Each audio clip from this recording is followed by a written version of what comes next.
Welcome back to the debate. We're still here. We were touching on Leveson, whether it would be implemented by the Labour Party, and we were talking about the media and the media's role in influencing people and public debate, and even egging people on to become, well, encouraging frustrations to be sort of manifested in verbal and physical abuse even. And with that in mind, Jasveer Singh of the Sikh Press Association has a question for the panel. In 2015, the Daily Mail published an article online about alleged Sikh terror camps in the UK. They cited a dossier on Sikh radicalism that was to be handed to then Prime Minister David Cameron by the Indian visiting PM Narendra Modi. After investigations by the Sikh Council, it was found that no such dossier was ever handed to Parliament, and police forces also interjected and denied any evidence of any Sikh terror camps in the UK. Despite this, the Daily Mail were cleared of any wrongdoing by the Independent Press Standards Organisation, and the article is still online to this day. The Tory manifesto stated that they'll scrap the Leveson inquiry, the second Leveson inquiry.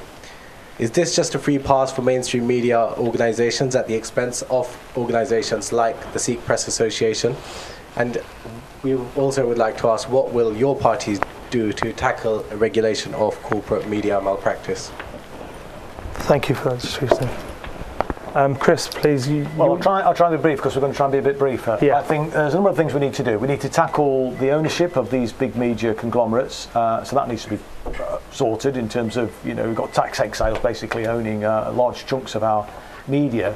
We should be implementing Leveson in full. We should be giving people a right of reply when they get things wrong, of equal size to the original article. The problem is often when they do put a excuse me, I dropped something.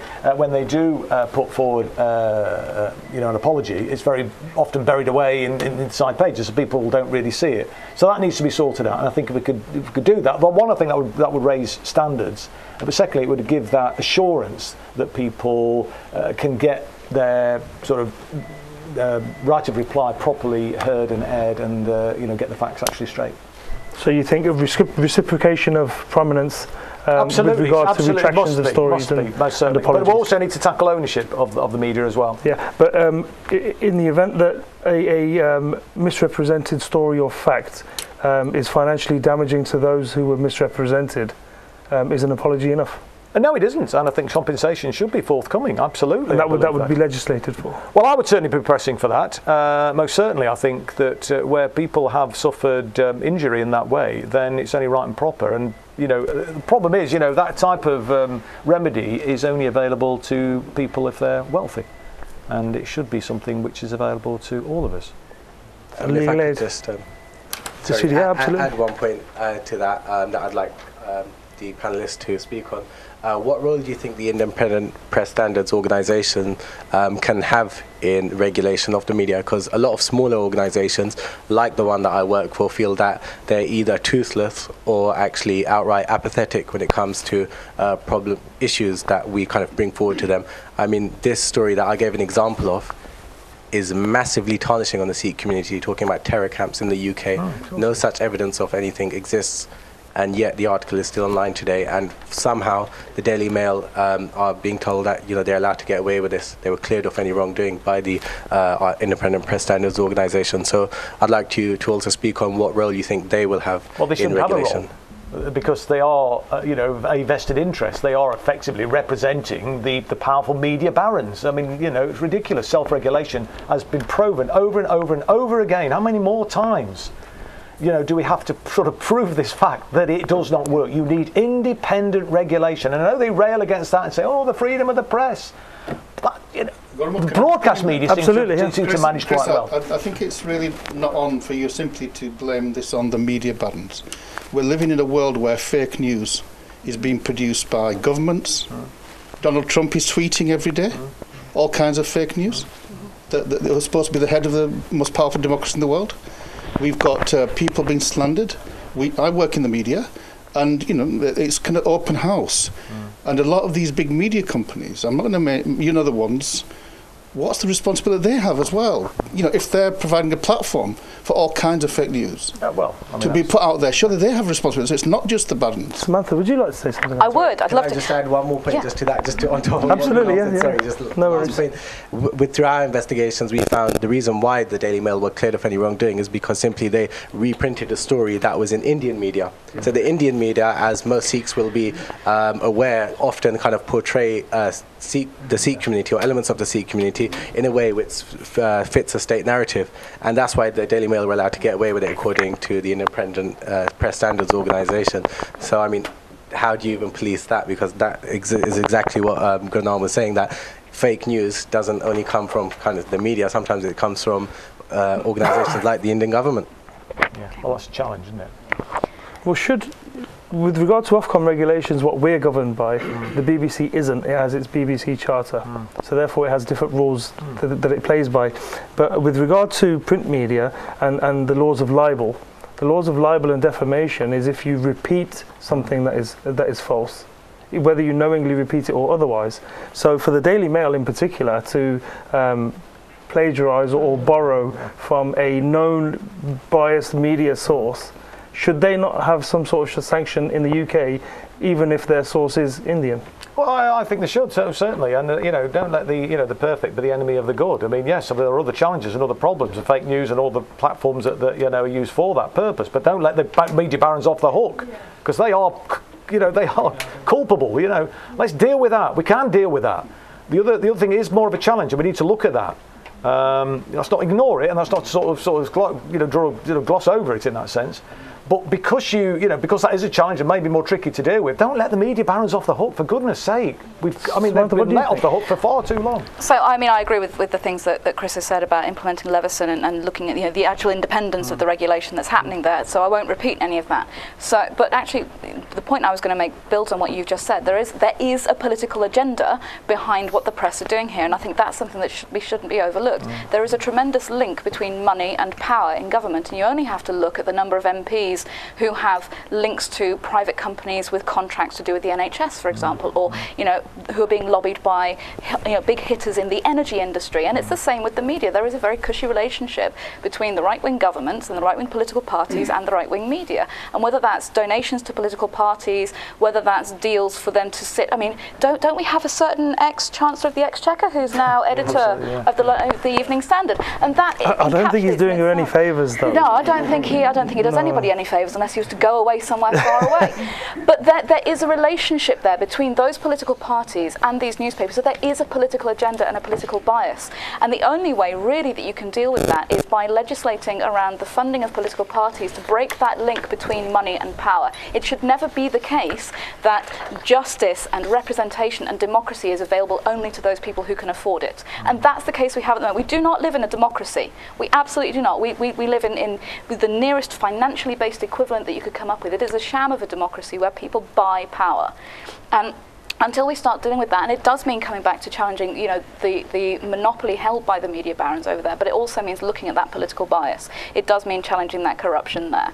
And until we deal with that, we're going to continue to see, people scapegoated. We're going to continue to see fake news treated as though it has any credibility. With regard to the NHS, I think Sukhvinder Kaur has a relevant question to ask of the panel. I'll just quickly touch on this just very briefly. If you wouldn't, yeah, absolutely. I think it's answers like saying that democracy does not exist in the UK is what's adding to the problem of making voters apathetic. So although democracies may not be perfect here, it most certainly does exist in the UK, and it is a system that we have, so we need to engage and encourage people to get involved. I think if you print a lie, or if you publish a lie, you say a lie and you broadcast a lie, you should pay a fine. There should be, again, back to penalties, because if they're retrospectively even held accountable, then they will make sure that they check what's coming out of India to a T. The problem here, at the heart of it, is journalism is dead. We have today journalism where it's repeated stories one after the other, after the other, after the other. So when somebody creates a lie and gives you a whole page to tell you why that lie, fake news, they put it forward, that will get shared by some other media, and then everybody will share it. And it's going to happen, I guarantee you, before the June 8th election is over. There'll be lots of fake news, and then, you know what, 2 weeks later, they'll tell you the truth, but it'll be too late. We get played as a government, so one solution would be crowdfunding, a solution for our own. There's a crowdfunding site right now that is a crowdfunding to fact-check live debates like this, obviously national debates between the leaders. So they'd be sitting there fact-checking it themselves. So we don't have to depend on the media barons. We don't have to depend on the government agencies, which are apathetic. We, the people, can take matters into our own hands and get our educated people that are already had the solutions in hand, fund them through our own money, and actually hold people out to account. So when the Daily Mail does publish these things, the problem is that the world doesn't know about it, because all the other newspapers don't have a vested interest in publicizing the negative and the wrong and the fallacious thing Daily Mail is doing, because they're doing it themselves. What so we need to make sure everybody knows. Was they pretty much tarnished the reputation of the Sikh community in the UK. Yeah. And it wasn't for the reason being that they wanted to tarnish the image of the Sikh in the UK, but it was a continuation of a policy in India. And that policy in India is, for want of a better phrase, it's an evolution of the caste system and the interreligious conflict that exists in India for centuries. That is slowly being imported into the UK, and it's being almost sort of by stealth, it's being encouraged by a media that is soft selling it to those who understand it. And I think Jaspreet Panda, I apologise. Jaspreet has a question that's quite relevant to that, because at the moment we sit where a Conservative government had agreed to caste discrimination legislation and then was put under immense pressure by a community that would have been adversely affected by being able to discriminate one way or another. And because of that, they've now begun a second round of consultation, which ends in, I believe, the next 6 or 8 weeks. It's actually the first proper public consultation. Yeah. And it's not just these extremist religious groups, it's also the Indian government. When Narendra Modi was over, he threatened in regards to economic deals. So my question is, what will your party do to ensure that legislation and legal protection is available against caste? There is a article which means it needs to be ratified. We're now at the point where the government's possibly discussing repealing it, which is terrifying considering that we are a massive diaspora in terms of the Indian community, but it's a South Asian problem, it's not just India. No. Jagmeet Singh? So I believe that we, again, need to legislate and protect. We need to point out the problems. And caste is, unfortunately, it's relevant in all the communities. People, as a Sikhi was actually brought about to destroy the caste system. So as a Sikh, we cannot. But there's also something called the Punjabi culture. And we have the government agencies, like India, that are actually promoting casteism from within. So I know in India especially, they try to tell the Jats that they're the best, that they're the most hardcore warriors, and they promote negative aspects of the Jat culture, or the Punjabi culture, alcoholism, boisterousness, things that are not actually within the religion. They sell them back to the public through Bollywood, through Hollywood, through the media again, as positives, so the generations, the younger generations come up, get brainwashed into thinking that the wrong things are actually the right things. So again, one thing that they're missing is that the youth, especially here in the West, are not thick. The people living here in England and in the West are switched on. So we can see the games that they're playing, and you know what we do? We get activated, like myself, and we get involved, because we can see that there's a real threat, And the only way to change it is by people that actually understand the problem, that have actually lived through the problem themselves, that have faced it on a daily basis. Because I'm sure my colleagues here may have never dealt with caste discrimination in their life. Just feel free to. And unfortunately, I just want to raise two things there. Yeah. First of all, the problem here is that caste is seen to be intricate with religion. Now, it's come from a religion, but actually it's devolved into something completely separate. It's a social structure. And so our main problem when trying to get legislation in place is that religious groups are saying it's our religious belief. It's not necessarily. It's become something entirely on its own. It's a social structure. So that's kind of what we're dealing with. The fact that you mentioned like Sikhi doesn't include it, I completely agree. I'm a Sikh and I don't practice caste, but it doesn't mean that it doesn't exist in our community. And I just want to know what you'd want to do to. So certainly, so it's become a tool. Is that what you're saying? Yeah, it's become intricate within the social identity of being Punjabi or being Hindu, being Sikh, being even Buddhist and Christian. Yeah. Well, I think it's about. So we need and to, then a subdivision beyond that. Yeah, and also secondly, that legislation that's coming in place is only in the public sphere. It's not about marriage or anything like that. It's just about discrimination in the workplace, things like that. So that's really key. I think people are confusing that. They're thinking it's a social identity issue. I just want to bring in a wider subcontinental perspective, because one of the arguments that's been presented by the Indian government is that caste doesn't exist in Hinduism, that somehow it was the British that brought the caste system into India to classify the different people. It was a divide and rule strategy. But just this week, we've just got this report about Yogi Adityanath, who's the Chief Minister of UP, which is the largest state in, and this heading, these Dalits wanted to go and meet him, and he asked them to actually give them soap and shampoo that they should wash before they came to see him. And he has been praised by the Indian government. So there's a kind of on Wednesday afternoon, he asked the Sikh to remove his turban. But the tragedy is, and there's people from the Sikh Council here as well. The turban on your head. The tragedy is that there are people from the Sikh Council here as well who've also been arguing against anti-caste legislation, almost kind of buying the Indian government narrative. So I mean, Chris, if you get into power, I mean, you're against discrimination. Surely the Dalits in this country deserve to be protected, and across the world as well. Well, as far as I'm concerned, discrimination is discrimination, and it's not an area I'm aware of it, not to the same extent as the community is, obviously, but this is where I think policy makers need to be liaising with the community, and this is where the kind of bottom-up approach, which is something Jeremy Corbyn strongly advocates, that we should be responding to the community at large, the public at large in that sense, and not having a sort of a top-down agenda in that sense. But I don't buy that argument.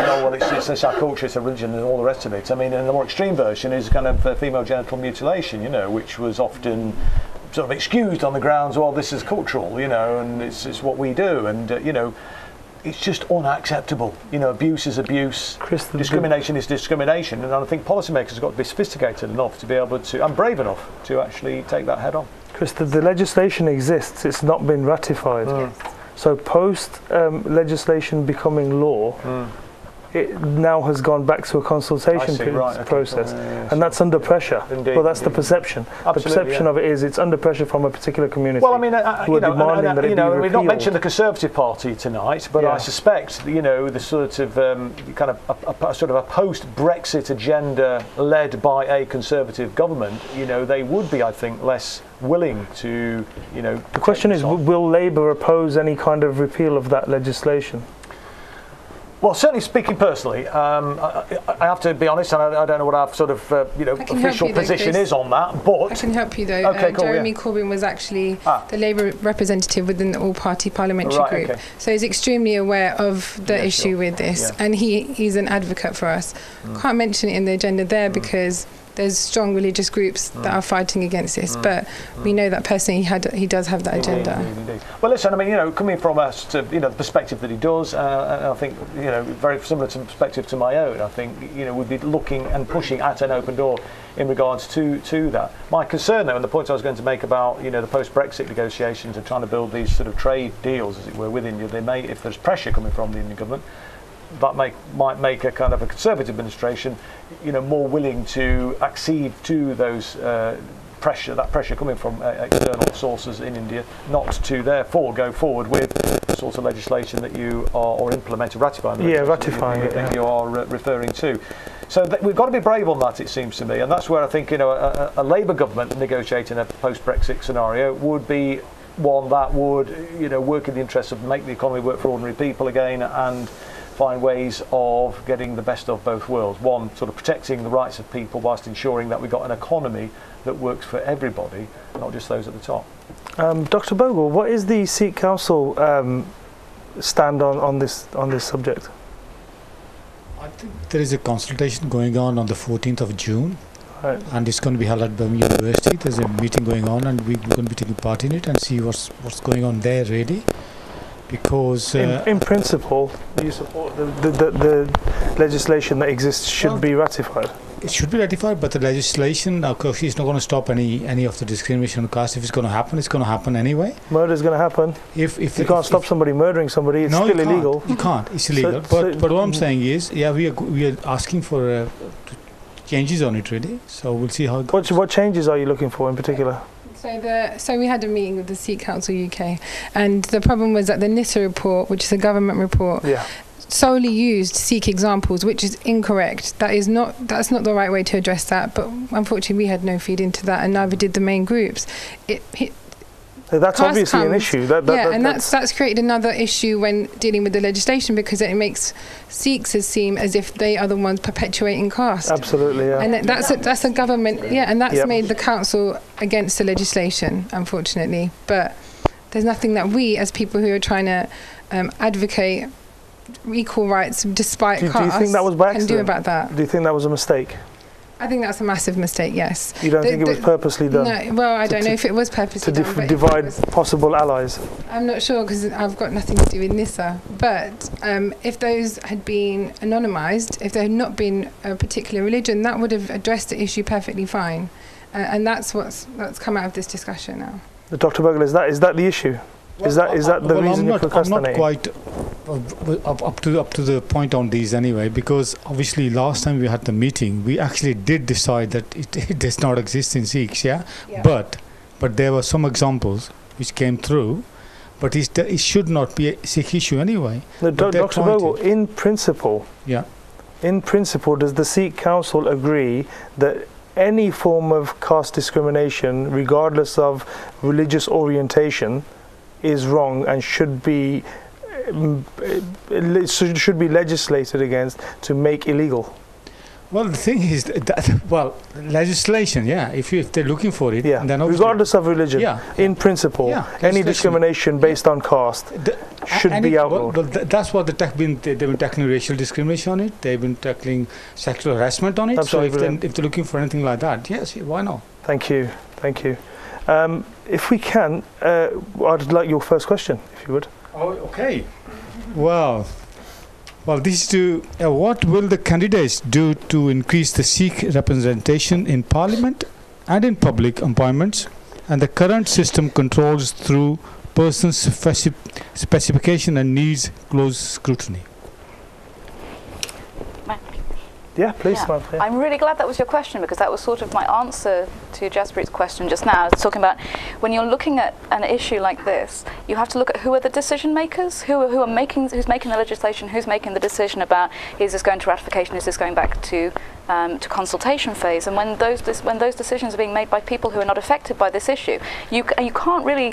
I wouldn't say you can't expect. You should be able to expect, but you need to have people who are part of those communities in the legislative process, not just being consulted on or tokenistic gestures saying, "Oh yeah, come along and tell us about your experience and write us an article that we'll broadly ignore."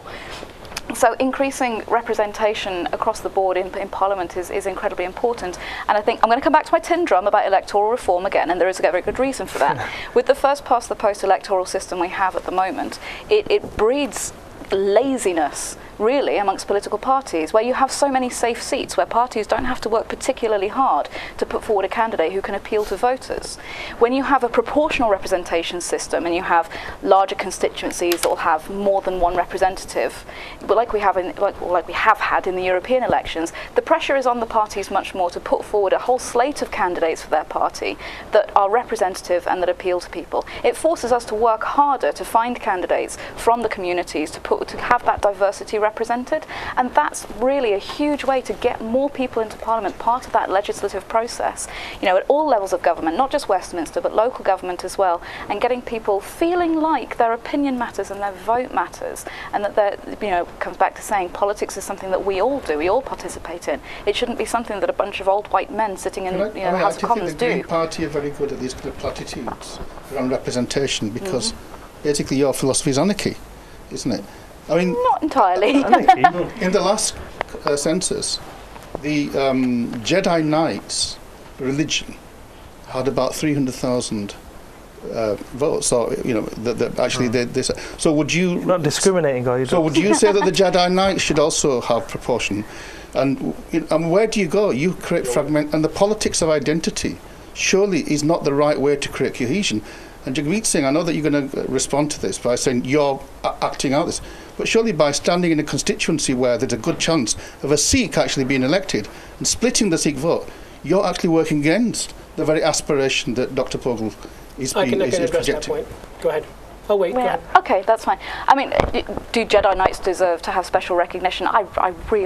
I don't know. I'm not aware of Jedi being recognised as an official religion, but I'm sure that's a conversation we can have later. I think identity... I'm a secret Jedi Knight. Ah, well, there you go, using the Jedi mind trick on me then.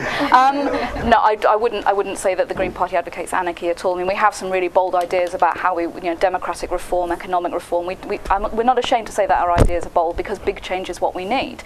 But coming back to the issue of identity and representation in Parliament, it's not about tokenistically picking people out and saying, you're this religion over here, you can do this. You're this one over here, you're that colour over there, you're this gender. It's not about sort of quotas and gestures in that sense, but it is about politics is dominated by old white men. It is. I mean, I live in Stoke-on-Trent in Staffordshire. My local paper printed an article which listed all of the candidates for all of the parties across all of the constituencies in Staffordshire and Cheshire. There are 40 candidates in total, 34 of them are white men.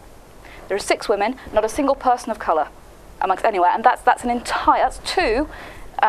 two counties, and that's what's being offered at the moment politically, and that's not okay. And we have to look at what is wrong with the system that is disenfranchising people from marginalised communities from coming forward, but also reinforcing the social structures that mean that the same people get to dominate the legislative process, the political process, and ultimately mean that when you come back to situations where you have a really important piece of legislation that is affecting people's daily lives and their well-being, it gets battered around because the people who are making the decisions don't care about it. Change who the decision makers are. Change the system. Yeah, Jagmeet. Dr. Gurmukh Singh, I'm actually quite embarrassed and disappointed in your question, but I know that you sometimes say controversial things just to add to the debate, so I thank you for it anyway. It's not about me being a Sikh.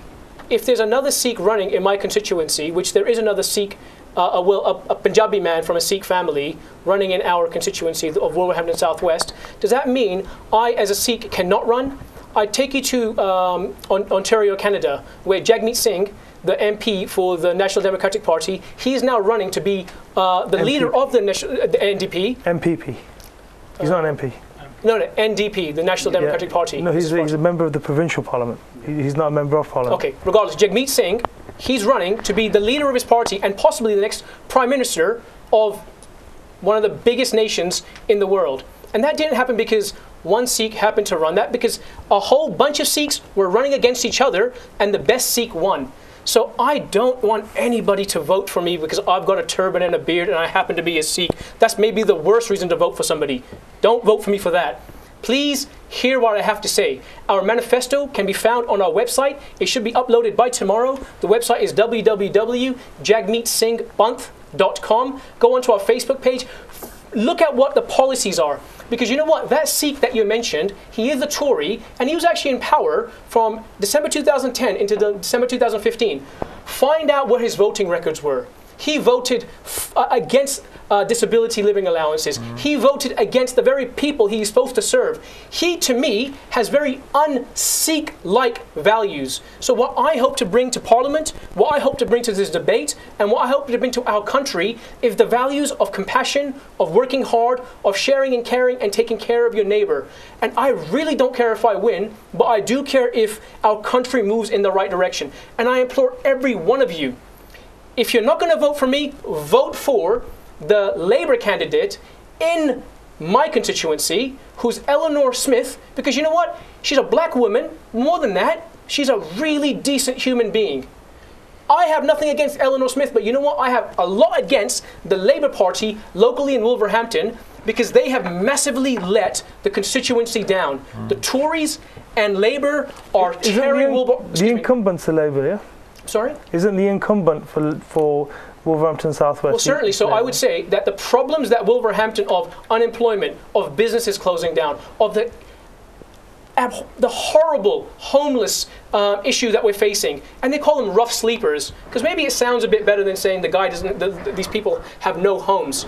That's not only the Labour's fault, who have been in power for the last 2 years, it's also the Tories. So for the last 7 years, the government has let us down. So we need to scrap them, and we need fresh blood in there that's going to bring forward an ideology that champions British values. So I'm not saying me, the Sikh, I'm saying what can my Sikh values do for you, the British people, and let's make a national change. And that would go back to Mr. Bogle's question.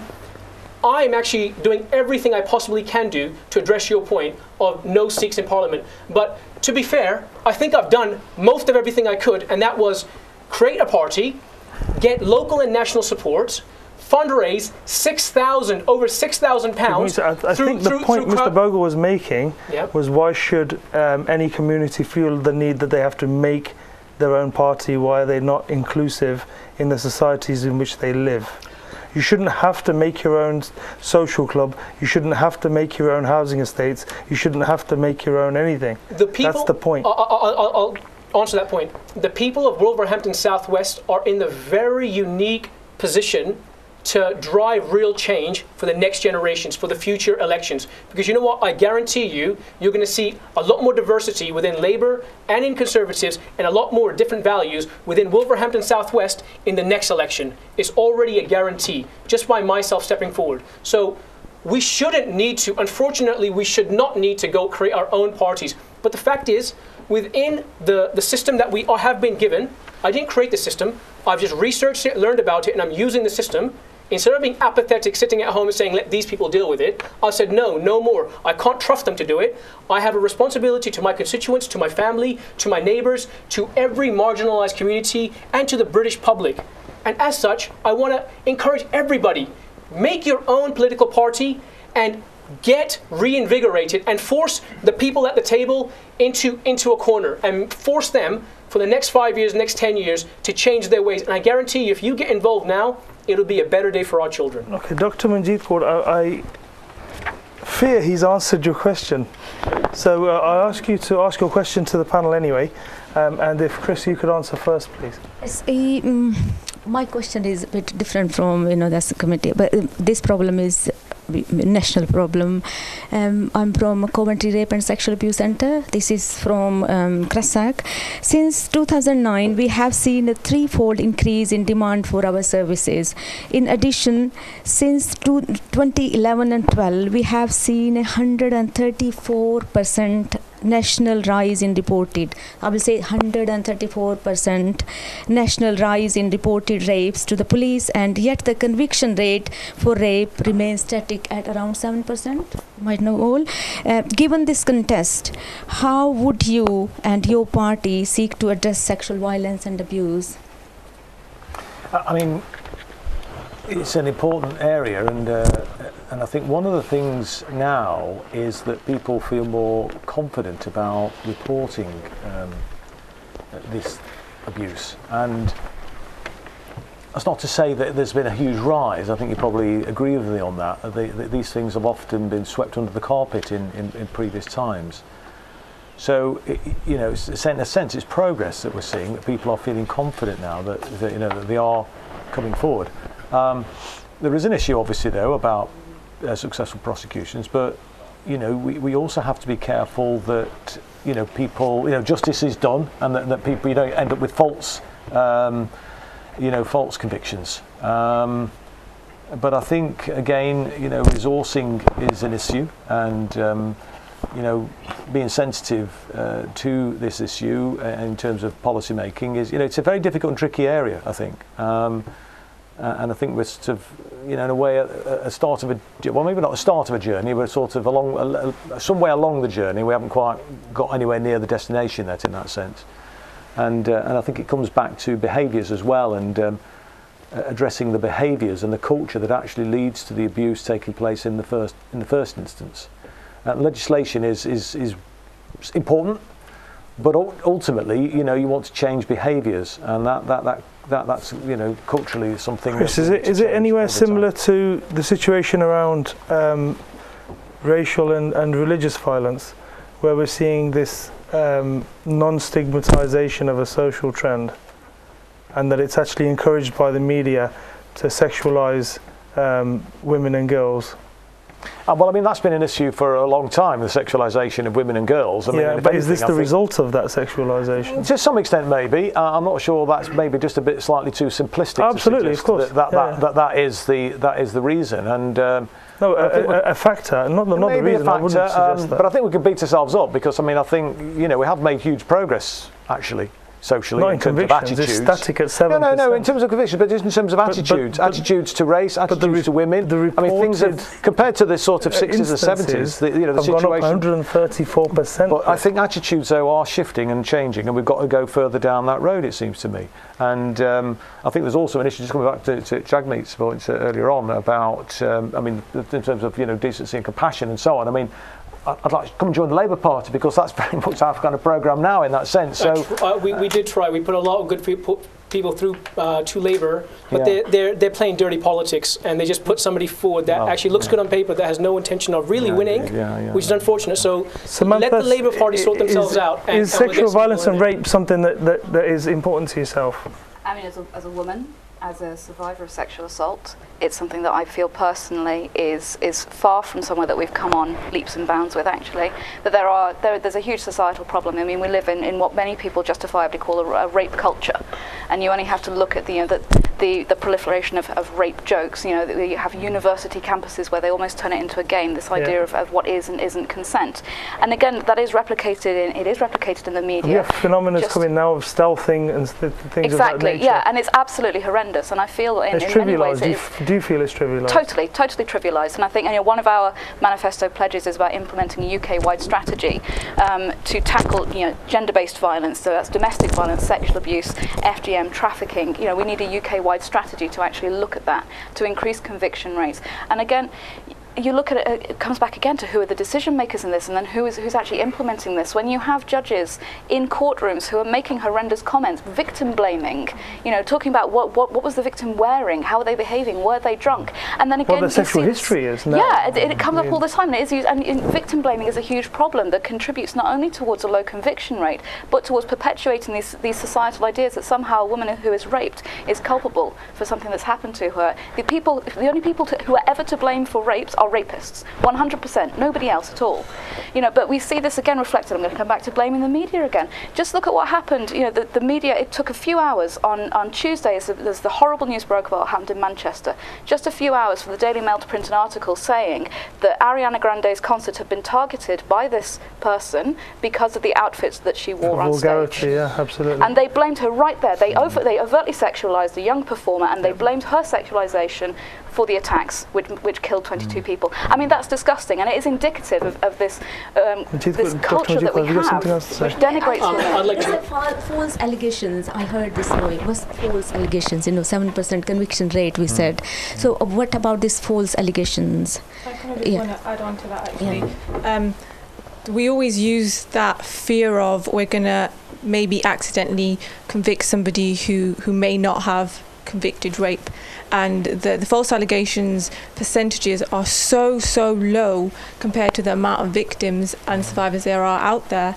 And the fact that we don't want to push down on conviction rates and prosecution rates because we're worried about false allegations then gives out that message to victims and survivors that, sorry, your attack and what happened to you isn't as important, and what you're going to have to deal with for the rest of your life isn't as valuable, and your life isn't as valuable as the person who may potentially be falsely accused. And I think we keep hiding behind this massive myth that there's so many false allegations, and we're further pushing victims and survivors into silence because we're not doing anything about it. We know rape and sexual abuse is a horrific crime, but we still seem to not let victims and survivors know that because we're not punishing the people who are doing it. We're just kind of really letting some of them walk free. To add on to that, because like I've dealt with actual cases where just trying to get the victims, especially in the Asian community, there's such a massive taboo in just getting a victim to speak about what happened to them. So we get them to a point where we get a statement made, and because a victim hasn't got video footage or evidence that she was, then you have this grey area of grooming, don't you, where something could have happened, something was about to happen, but an intervention's taken place, but nothing can happen to someone who's been grooming. There's this big grey area in grooming, something that no one wants to talk about, but it exists, within all of our communities. We've taken it to the police refer it back as a community issue, and that community doesn't want to do about it because, like you said, the representation is old men. So there's so many layers to this. How would you help us as a community? Because we're finding that our community isn't helping. So then we have to then come to the law, we have to come to our MPs, we have to come outside of the community now to help those victims get justice. How would you help support us? I'd like to address that just very quickly, because I know a lot of points have been made. This whole conversation from the beginning, it reminds me of what happened in Rotherham.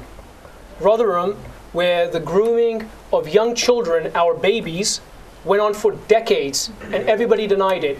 And you know what? There's horrible people in this world, and there's horrible people that are going to continue to victimize and hurt our innocent children and females and our family members. But you know what? Who I do blame, and I'll say it directly, I blame your MPs. Because Labour was in charge during that time, and you know what? They were completely silent on the issue. How can your... They were councillors. Well, I'm just saying, I'll explain to you. How can your elected officials that don't even believe in their own system help you? Because if you have people that are saying, here today even, that why would you bother making tougher laws when nobody's going to enforce those laws?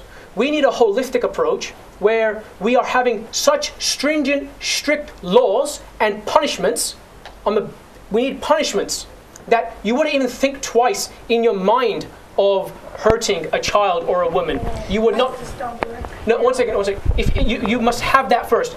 Then you must have the system that actually supports that. So you must invest in our police. We must treat these kind of crimes, especially grooming and child abuse, with the same reverence that we do with terrorism. Now, we don't sit there with terrorism and say, oh, you know what, I'm going to wait for the bomb to go off. Well, maybe we do, because look what's happened in Manchester, unfortunately. With all of our civil liberties and rights being eroded by the day, are we ever better off for it? More resources. So I hope we are, but... Yeah, I would like to ask you a question now. Please. You said, we need resources. How would you, we recognize now rape crisis centers, we are charitable organizations, and we are always rely on funding, and we have to struggle for funding. Would your party be responsible for that, or be put in your agenda? How well, Labour's very clear in terms of funding for public services, and third sector organisations would clearly flow from that, so that would not be an issue. But we've got to go further back again, because once you get to the point where somebody's been abused, we've got to go further back, to try and look at why are these things happening in the first place. And there's no quick fix, easy answer. It is a very kind of difficult area, and honestly, stiffer penalties will not work. I mean, look, in some countries, it's a part of the solution. Well, hold on, in some countries, it's that you face the death penalty for trafficking drugs. People still traffic drugs. Literally just written that down in my notes. So you kind of, that will not work. You've got to do more. You've got to work with communities. But we definitely need more police. We need to treat it. I agree with you. We need more police. We need more resources. We need more funding for third sector organisations. And you've got to address those social situations. Jagmeet Singh has a question, which is interesting in light of what you've just said. You're talking about when something happens and the trauma of that, you have to understand, go back and start looking at things and how we've got to whatever point we've got to. With the Sikh community, and Jagmeet Singh's question as well, about the continued tarnishing of the Sikh image in the public mind from Indian media, and now more so by the British media. It all has to go back to a certain point, and you have to see why that's happening before you can stop an entire community being traumatized. And we have multiple thousands of rape victims who, to this day, their rapists walk past their houses every day. Now, Tom Watson has said that if you were to get into power, he would be more than willing to have an independent inquiry into what Britain knew or possibly participated in with regard to the attack on the Golden Temple in 1984, the Shri Harmandir Sahib. Jagmeet Singh has a question that expands on that, and I'd like your answer in particular, being from Tom Watson's party. Indeed, of course. And potentially being on the government side of the House on June the 9th. So I think you covered my first question. I think on political engagement, I think you've answered that quite well. So this question is essentially, it would be good to have a Conservative representative here, but unfortunately they haven't turned up. Of all people, Paula Poole was one of the 6 people we approached, and the chair remains empty. With David Cameron having declared government documents relating to Sikhs and the Punjab exempt from becoming public under the terms of the 30-year rule, how do you propose to remedy the singling out of the UK Sikh community from having access to their own historical record pertaining to a traumatic and painful 15 years from the years of 1982 to 1997? Don't Sikhs, who have contributed so much to the UK economy, public life and society, deserve to know what their government knows about the events that have scarred their relatives and friends? Well, my view is yes, they do, and it's something that locally I've been working with the Sikh community and been pushing for and calling for a few years now, actually. And I'm pleased to say that in the Labour manifesto, I was just flicking to it when you were asking the question, on page 119, Labour remains committed to an independent inquiry into Britain's military role in the 1984 raid on the Golden Temple in Amritsar. So I think that, I mean, and it's not just that where the government has drawn a veil and been unwilling to release documents, a range of other controversial issues, nothing to do with the Sikh community, where they have applied a similar kind of ruling. And a blanket ban on all documents being released yes, pertaining absolutely. to a particular community. Well, yes, I mean, the Shrewsbury 24, for example, is relating to a building workers' dispute where people were, under the Industrial Relations Act in 1972, sent to prison, including one who was Ricky Tomlinson, the well-known actor. And they've cited national security and have refused to release the documents even more than 40 years after the events occurred. And there should be openness, and we're committed in relation to the raid on the Golden Temple to look at that and get those documents made available. But it's not just in that regard. I mean, I think across the piece there should be more openness in government, and particularly the 30-year rule. The 30-year rule should be the 30-year rule. It should apply. Regardless of community, regardless of time, regardless of anything else? Well, I think we should be more open, and I think there is this 30-year rule, and that was brought in for whatever reason, because sometimes releasing information may be problematic at the time. But I don't think if you have a rule, you shouldn't then because it's inconvenient overrule that particular rule. And as I say, in relation to this issue anyway, in terms of the British government involvement in that raid on the Golden Temple, very clear commitment from the Labour manifesto in terms of that. I'm sorry, but that's just not good enough, and I tell you why. The Labour manifesto does not go far enough. I could raise an inquiry tonight myself. It's not going to amount to a tin of beans. Labour's been around for many decades. What have they done in regards to this issue for the last 3 years? Every single Labour candidate you're going to ever meet, we're going to say, well, privately I am doing it, I am raising the inquiry.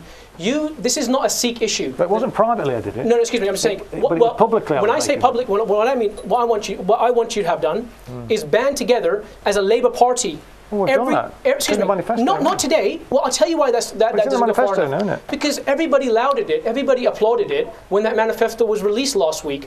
Why did it take you till last week to figure out that the Sikhs have been lied to and the British public have been lied to, and the crimes against humanity have been hidden from the everyday British public for the last 3 years? So the Labour government has not done enough. I agree with you. I appreciate that they're paying lip service to the Sikhs and putting it in there now.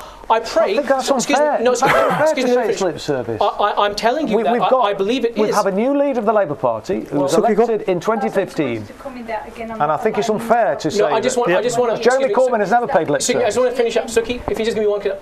what the British, this is not a Sikh issue about 1984. This is a human rights British issue that every single person of British origin living in this country, regardless of their religion, ethnicity, or skin color, should be demanding the truth from their government and not doing it a week before the elections come out in their manifesto. I think, just for clarity, it's something that One Sikh Council, Sikhs for Labour, there's been many organisations that have been continuously liaising, not just with Labour. Labour have been the most responsive, just because my Sikh Council hat here and my Sikhs for Labour hat here, we were part of a roundtable discussion on November the 2nd that brought up this issue, and Jeremy Corbyn himself did, you know, sort of promise that there was real commitment to get an inquiry into that, and it's been going on for quite a few years. Well, unfortunately, then everybody's let down the British public, because it's not enough. We need someone who's going to champion and roar like a lion in Parliament until the truth is released. Because you know what? The British public have a right to the truth, and all we're asking for is the truth. So if the fault lies with Labour and the Sikh Council UK, then we should assign fault where it all lies. I commend them for trying their best, but new leadership and something different is needed. If you want something to change, change something. But we've got new leadership, and that's why we've got this commitment. Unfortunately, we've run out of time. Oh no. We are really into the final minute of the show. All that's left for me to say is literally thank you to the panel for taking your time out on a Sunday evening in the middle of a bank holiday also. And you know, and braving the questions, because the questions haven't been easy, not by any stretch of the imagination. And also, I can only thank you all from the bottom of my heart for doing the same and coming out in the middle of a bank holiday, and even asking questions that are not necessarily easy to ask either. Considering there's an audience at home that will be judging how you asked and why you didn't include X, Y, Z into your questions. It takes a lot of guts and bravery for that. And also, Akaal Channel for allowing us to host it here also. So that was the Hunger Games, the Encounters live election debate. Unfortunately, the Conservatives didn't make it. They were given a 2-hour window, a chair, a bottle of water, a glass. They don't care about the voters. Yeah, I think that's a policy from top down, maybe, maybe not, but that's for them to decide when it comes June the 9th, and they may be one of the homeless that they've created for themselves. Whatever it is, and however it works out, we thank you all. We thank you at home for watching. Waheguru Ji Ka Khalsa, Waheguru Ji Ki Fateh.